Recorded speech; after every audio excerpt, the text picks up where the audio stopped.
আপনি চাইলে আপনার বিকাশ ওয়ালেট থেকে খুব সহজেই বিদ্যুৎ বিল পেমেন্ট করতে পারেন কোনো ঝামেলা ছাড়াই। আজকের ভিডিওতে দেখাবো আপনি কিভাবে ঘরে বসেই আপনার বিকাশ ওয়ালেট থেকে কোনো প্রকার ঝামেলা ছাড়াই বিদ্যুৎ বিল দিবেন। এর জন্য আপনাকে ভিডিওটি মনোযোগ সহকারে দেখতে হবে। চলুন শুরু করা যাক। প্রথমে আপনাকে বিকাশ ওয়ালেটে আসতে হবে, তারপর খুঁজে বের করতে হবে পে বিল লেখাতে আসার পর পরবর্তীতে আপনাকে খুঁজে বের করতে হবে বিদ্যুৎ। আপনি খুঁজে দেখবেন কোথায় বিদ্যুৎ লেখাটি আছে। আপনি বিদ্যুৎ লেখাতে ক্লিক করবেন। ক্লিক করার পর আপনি আপনার ক্যাটাগরি সিলেক্ট করবেন। অনেকগুলো ক্যাটাগরি আছে, তার মধ্যে আপনি যেই ক্যাটাগরির বিল দিবেন সেটা আপনি সিলেক্ট করবেন। আমি যেহেতু পোস্টপেড বিল দিব সেই জন্য আমি পোস্টপেড এই ক্যাটাগরিটাতে সিলেক্ট করে নিলাম। ক্লিক করার পর আপনি আপনার বিদ্যুৎ বিলের গ্রাহক কপি থেকে হিসাব নাম্বারটি ইনপুট করবেন।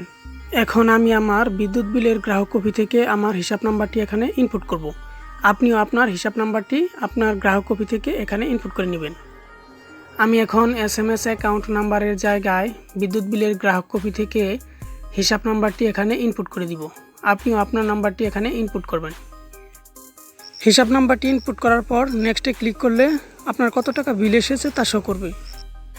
পেমেন্টটি কনফার্ম করার জন্য আপনাকে নেক্সটে ক্লিক করতে হবে। এখন বিকাশ ওয়ালেটের পিনকোড নাম্বারটি আপনাকে দিতে হবে। আমি আমার বিকাশ ওয়ালেটের পিনকোড নাম্বারটি এখন ইনপুট করব।